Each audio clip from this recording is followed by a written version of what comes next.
a Flor Mizrachi Pregunta, hoy con Aida Alfaro, directora de la Gran Alianza Educativa. Bienvenida, Aida. La transformación del sistema educativo requiere de cambios importantes, entre otros la formación docente.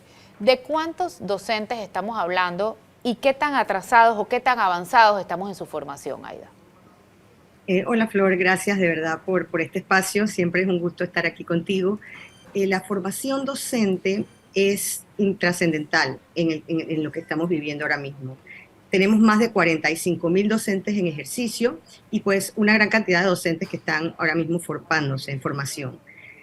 Y necesitamos concentrarnos en poder brindarles a estos docentes las herramientas para poder acercar más a nuestros jóvenes a la educación que necesitamos relacionada a pensamiento crítico, análisis, toma de decisiones, poner a estos niños a ser parte de su propio aprendizaje. Entonces, nuestros docentes tradicionalmente han estado formados más en donde ellos son el centro de la clase y están impartiendo conocimiento y no tanto para fomentar el aprendizaje de los mismos de estudiantes como directamente desde ellos hacia afuera. Entonces, necesitamos formar a nuestros docentes para que sean un poco más facilitadores y no tanto solamente que estén dictando y compartiendo su propio conocimiento, ¿no? ¿Cuál es la principal carencia de los docentes hoy? Yo diría que es un poco tener esas herramientas. Nuestros docentes salen formados de un sistema de ellos, de educación universitaria, que está bastante atrasado en cuanto a las nuevas herramientas que se necesitan para poder, digamos, estimular otro tipo de interacción por parte de los estudiantes. Entonces, la principal tema que tenemos que fortalecer es esa formación de los docentes en nuevas técnicas de cómo enseñar. A veces no es ni tan siquiera el material y el contenido que enseñan, porque eso lo domina. Es más bien cómo transmitir ese conocimiento para que los estudiantes se sientan motivados, curiosos y estimulados en aprender. El mundo ha cambiado y las necesidades para afrontar ese mundo también han cambiado.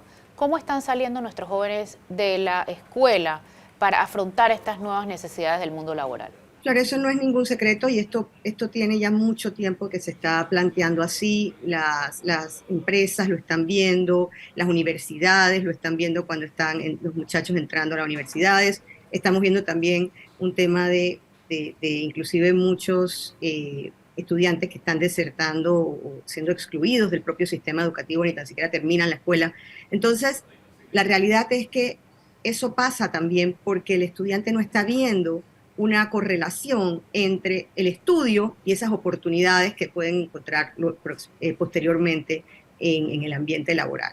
Entonces, sí necesitamos hacer como un cruce donde las habilidades que estamos transmitiendo dentro de nuestro sistema sean exactamente lo que necesita el mundo laboral y sea lo que les va a permitir a ellos, entonces, tú sabes, poder obtener todas estas oportunidades y realmente beneficiarse de la educación que están recibiendo. ¿Qué mensaje manda que haya tantos estudiantes de la escuela privada que estén pasando a la pública? ¿Es un tema económico? ¿Es un tema de calidad educativa? ¿De qué se trata? Es más bien un tema económico, definitivamente, en muchos casos, pues la pandemia hizo estragos en el bolsillo de muchos panameños, la inflación, cosas como esas que se han dado en el mundo entero, no es solo Panamá, han tenido un impacto en la economía de las familias y eso ha llevado a que, sobre todo en áreas más densas de población, se convierta en un tema complicado porque ya esas escuelas, muchas de ellas estaban a capacidad y ahora están teniendo que absorber una gran cantidad de estudiantes que han migrado del sistema privado al público. Y la deserción también ha crecido. El estudio presentado justamente esta semana de la Cámara de Comercio y el Observatorio Panamá Cuéntame revela que del 2019 al 2021 la deserción pasó de 14.02 a 15.29%. Mira, Flor, esto es una tragedia. Definitivamente que se esperaba que los números mostraran un crecimiento, sobre todo pues por todas estas presiones que hemos tenido a nivel socioeconómico, a nivel social, y definitivamente es un impacto para nuestros jóvenes, que son los que al final terminan resintiendo más o porque tienen que ponerse a trabajar o porque definitivamente les cuesta más a los padres el transporte, movilizarlos. O sea, hay muchos factores que pueden generar esa exclusión educativa, pero gran parte tiene que ver con que el propio sistema no busca la forma de retenerlos adentro. Y eso es algo, una responsabilidad que tenemos todos de velar por estos jóvenes. Al final nos toca a nosotros, a los adultos, ver cómo podemos asegurarnos de mantener a estos jóvenes y de brindarles a ellos las condiciones correctas para que puedan continuar en las escuelas. Ahí es donde deben estar. En el informe que estamos hablando, se evidencia también que el 33% de los estudiantes no accedió al derecho a la educación. En las comarcas indígenas, Colón, Panamá y Bocas del Toro es donde más baja asistencia hay. Creo que es importante destacar el derecho que representa la educación. Sí, definitivamente nosotros somos signatarios de convenciones de derechos de los niños y la educación de calidad es un derecho. Y eso necesitamos tomar como responsabilidad y entender lo que eso realmente lo que eso implica y cómo en este momento nosotros no estamos cumpliéndole a nuestros niños en muchas de estas de estos de estos derechos que son parte de lo que nosotros como sociedad nos hemos comprometido a hacer. Y entonces entra en el juego también, porque hablábamos ahorita del 33% de los estudiantes en etapa preescolar, pero por ejemplo en media, en la educación media, el 30% de los estudiantes no asiste a la escuela. Entonces, esto se une a otro problema que hay, y es que hay una reducción de docentes en la educación media. 6% en escuelas oficiales, menos 45% en las escuelas particulares. Y otro problema más, el tema de los alumnos reprobados, Aida. Habla el informe de que el 38.547 estudiantes reprobados desde primaria hasta la educación media. Y 97% de ellos están en escuelas oficiales, el 3% en escuelas particulares. O sea, la brecha es realmente tan grande. La brecha es muy grande y la brecha parte de muchos temas. Por decir lo que tú comentas, nuestro sistema educativo está débil en primera infancia. Nosotros tenemos muy pocos estudiantes matriculados en preescolares, en esas etapas, y no tenemos suficientes centros para atender correctamente y estimular a los niños desde la primera infancia. Y eso tiene todas unas repercusiones más adelante. Al igual como tenemos problemas de, digamos, de oferta para escuelas medias. Entonces nuestros niños cuando ya llegan, salen de la premedia y tienen que pasar a la escuela media, a hacer ya sus años finales, 10, 11 y 12, entonces resulta que las escuelas les quedan muy cerca, muy lejos, son difíciles de acceder. Entonces, en ambos extremos del sistema tenemos debilidades. Ya eso, digamos, a un nivel nada más de oferta. Obviamente, eso también va combinado con que no tenemos muchos o suficientes profesores capacitados para esos niveles. Hay que tener una estrategia para nosotros fomentar el estudio o la formación de docentes en las carreras y en las ramas específicamente que son las que estamos tratando de promover. Siempre decimos que nos interesa más impulsar todos los temas STEAM y toda la parte de tecnología y matemática y ese tipo de cosas. Necesitamos trabajar con ese grupo de maestros y de profesores para ir creando más volumen de estudiantes que vayan dirigiéndose a esas carreras, pero también tenemos dificultad probablemente formando docentes y profesores en esas carreras también. Entonces necesitamos ser un poquito más estratégicos en cómo queremos hacer esto y poder ir construyendo las facilidades para al final conseguir el estudiante o el ser humano o el profesional que este país requiere. porque al final las escuelas y los docentes no solo forman académicamente, también forman ciudadanos, forman seres humanos. La parte humana del docente es importantísima en todo este proceso. Vamos a un cambio, Aida, volvemos y seguimos hablando un poquito del informe que es bastante revelador y también preocupante. No se vayan.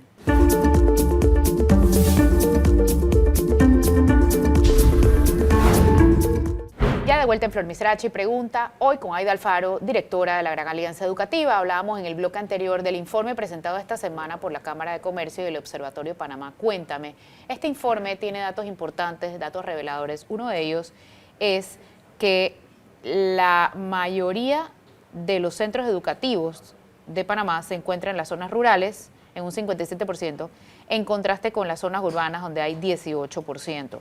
Más del 80% de las escuelas tiene agua potable, pero hay un 20%, que no es poca cosa, que no tiene agua potable. Hay un 33% que no tiene energía y un 45% sin internet. ¿Qué tan importante es tener estas condiciones para poder dar una educación de calidad, Aida? Ese es un tema interesante porque definitivamente todos podemos entender que mientras mejores las condiciones donde uno está, mientras más cómodos estemos, mientras mejores condiciones tengamos, agua, luz, podamos tener todos estos equipos, definitivamente nuestra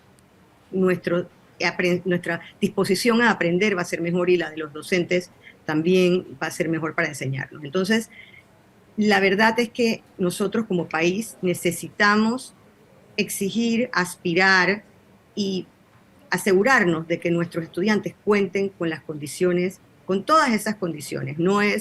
No podemos sentirnos tranquilos si nuestros estudiantes todos pueden tener las condiciones correctas para estar. Definitivamente que uno no aprende igual bajo condiciones donde está lleno de limitaciones, como por ejemplo no poder tener el internet cuando se necesita, o el agua potable y tienes que estar buscando, ¿sabes? Entonces el director tiene que estar dedicado a ver cómo resuelve los problemas de agua para que la escuela funcione, en vez de estar ocupándose de la parte de supervisión de su personal y poder apoyar en otras cosas. Entonces, cada uno de estos obstáculos no es que hace imposible que la educación de calidad se dé, pero definitivamente dificulta que se pueda ofrecer la mejor educación, que es lo que quisiéramos, definitivamente. Y en el aspecto nutricional, Aida, ¿cómo estamos? Hay muchos de estos niños que solamente reciben una comida al día y es la de la escuela. Por eso nosotros siempre decimos, el mejor lugar donde el niño puede estar es en la escuela.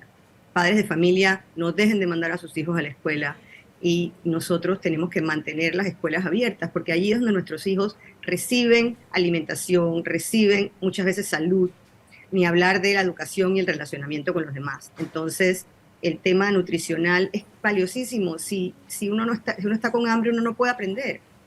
Pero ¿cómo estamos en ese tema? Todavía tenemos muchos retos allí. Hay muchas escuelas que sí logran alimentar a los niños todos los días, pero hay algunas que todavía están pasando trabajo por el lugar donde están, porque si son áreas remotas, por diferentes condiciones que dificultan que se reciba la alimentación que se necesita. Es muy claro que la brecha entre la escuela privada y la pública es muy grande, pero ¿qué tan buenas son las escuelas particulares en general en Panamá? ¿Son buenas porque las otras son muy malas o son buenas porque realmente son buenas? Creo que como todo, hay de todo.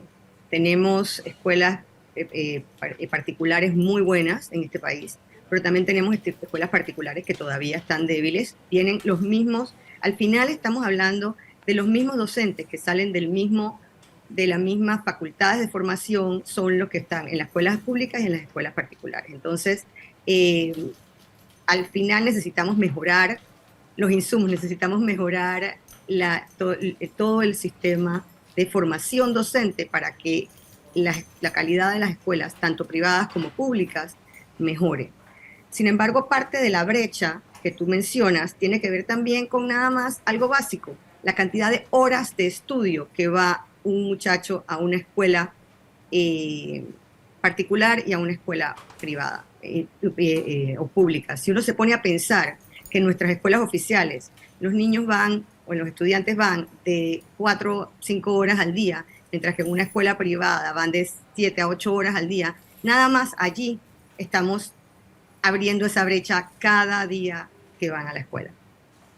Claro, y es importante también destacar que el año pasado fue irregular en cuanto a tiempo de clases, en cuanto a la extensión del año, los días que se dan y se darán de clases este año, ¿qué se puede esperar o qué debería pasar? Nosotros deberíamos todos como sociedad unirnos y asegurarnos de que este sea un año sin sobresaltos, que sea un año que se cumpla a cabalidad sin tener esas incertidumbres y esas inquietudes que hemos vivido en los últimos 3 años. Entonces, yo sé que es un año preelectoral y eso siempre genera inquietud, pero el estudiante tiene que ser el centro de nuestra sociedad, tiene que ser el centro de la prioridad nacional. No podemos seguir así, no podemos pensar en una huelga más, en un cierre más, tenemos que asegurarnos de que cumplamos nuestro año de formación como debe ser para ir recuperando, que todavía hay mucho que recuperar, no solamente de la pandemia, sino que ya veníamos arrastrando temas. Y ya Entonces, hay amenazas de huelga. ¿Cuál es la lectura que le das a eso y cómo contrasta con la vocación que deberían tener los docentes? Porque la crítica ciudadana es que ya no hay vocación de los docentes. sí, yo creo que eso es una generalización muy grande. Hay docentes con muchísimas ganas de trabajar que dejan todo en el aula y ahí yo creo que son la mayoría. Lo que pasa es que probablemente los que hacen bulla son los menos, pero hacen mucha bulla. Y sí se crea mucha zozobra cuando esto sucede. Así que lo que nosotros deberíamos esperar y lo que nosotros deberíamos solicitar, así como con la mano en el corazón, como padres de familia, como sociedad civil, como Estado, todos juntos, es decir, pongamos a nuestros estudiantes primero y cualquier reclamo, cualquier tema político, tenemos que sacarlo de la ecuación. Hay que sacar la política de la educación. Vamos a un cambio, Aida, ya volvemos, no se vayan.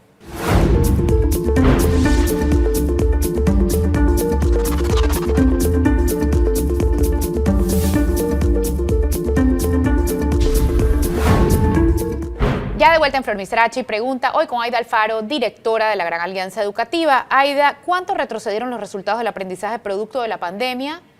¿Cuánto puede demorar la recuperación y qué habría que hacer? No sé, nivelar, ajustar los currículums o qué habría que hacer. El retroceso ha sido enorme. Por ejemplo, la UNESCO y el Banco Mundial estiman que, por ejemplo, en América Latina, 4 de 5 niños de sexto grado no va a comprender medianamente lo que lee cuando sale de la escuela. Pretender recuperar eso en secundaria, aprender a leer en secundaria o comprender lo que lees en secundaria es un lastre enorme, es muy complicado, porque entonces el propio material lo vas arrastrando. Entonces, eso es un tema muy complejo. Son como 10 años que se dice que hay que recuperar y acelerar producto de todo lo que vivimos en pandemia, y ya sabemos que veníamos con un atraso adicional. Entonces, tenemos que ver cómo podemos acelerar cualquier proceso de recuperación, porque se estima que si seguimos nada más un tema orgánico puede tomar hasta 10 años recuperar. Entonces, sí hay que acelerar, sí hay que nivelar a como dé lugar, y eso requiere currículums priorizados, estrategias muy puntuales de cómo podemos introducir el contenido que es verdaderamente valioso o más que valioso, digamos que sea como que el que sirve de base para el siguiente año que viene. Entonces, tú necesitas formar con lo mínimo esencial para asegurar que, por ejemplo, lectura, matemática y ese tipo de cosas que un aprendizaje continúa con el otro, esa base está ahí. Y eso es lo que tendríamos que concentrarnos si queremos realmente lograr lo que necesitamos. ¿Cómo quedó la estrella de la educación en el gobierno Cortizo? Creo que la estrella como que fue fugaz, se volvió otra cosa, se tuvo que, digamos, reenfocar en otra cosa. Entonces la educación no logró ser la estrella que soñamos, pero bueno, hubo otras cosas que tomaron ese lugar. ¿Cómo qué? Como por ejemplo la salud, me imagino yo, con todos los temas de pandemia y todas esas cosas, pues se tuvo que reenfocar. Y los recursos que se tenían y todas las prioridades que estaban enfocadas en educación se tuvieron que reacomodar hacia temas de presupuestos pandemia. En este sentido, ¿qué es lo más rescatable que se ha hecho en educación en este quinquenio? O sea, en realidad, ¿en qué se puede decir hemos mejorado sin cuestionamientos, sin temor a equivocarnos? Yo creo que todavía no tenemos resultados de cosas específicas como medibles. Sin embargo, sí se ha hecho mucho acercamiento en escuelas, en áreas específicas, que yo creo que han logrado fortalecer, como por ejemplo cosas que se estuvieron trabajando con el Plan Colmena, que se introdujeron ciertos centros educativos y se fortalecieron centros educativos que pues, estaban más alejados y más desatendidos. Entonces, yo pienso que vamos a poder ver algo de resultados de ese tipo de cosas un poco más adelante. Y por último, Aida, ¿cuál es el rol de las comunidades educativas en los colegios, en la búsqueda de la calidad de la educación? Y en ese mismo sentido, tú eres la directora de la Gran Alianza Educativa. ¿A quiénes conforma, a quiénes aglutina esta Gran Alianza? La comunidad educativa es clave. Aquí esto es una mesa de varias patas. Entonces, si los directores, los docentes, por un lado, los padres de familia, por otro lado, el sistema, por otro lado, porque tiene que dar esa estructura y esa línea y esa parte del sistema, pero la sociedad civil, todos en conjunto, no nos alineamos, no nos estrategizamos y no buscamos un norte, la mesa nunca va a estar estable. La Gran Alianza Educativa, somos un grupo de organizaciones, somos 6 organizaciones que hemos venido trabajando por la educación desde hace ya muchísimo tiempo y nos unimos en pandemia, justo para mitigar el impacto de lo que fue el cierre de escuelas y todas estas cosas. Empezamos a trabajar un poco reactivamente y en este momento, ya después del 2021, empezamos a formalizar nuestro trabajo y estamos interviniendo escuelas en forma integral, trabajando con toda la comunidad educativa en 360 grados, en diferentes dimensiones, por periodos más largos, porque sabemos que la educación no es algo que se hace de la noche a la mañana y los resultados no se pueden dar así. Hay que tener paciencia y nuestras intervenciones son mínimas de 4 años para trabajar con todos los estudiantes, docentes, padres de familia y directivos del centro educativo. Esperamos ver muy buenos resultados, de hecho ya los estamos viendo con un año de estar en este esquema. Muchísimas gracias, Aida, por acompañarnos hoy. Esto fue Flor Miserachi Pregunta, hoy con Aida Alfaro, directora de la Gran Alianza Educativa. Que tengan excelente día.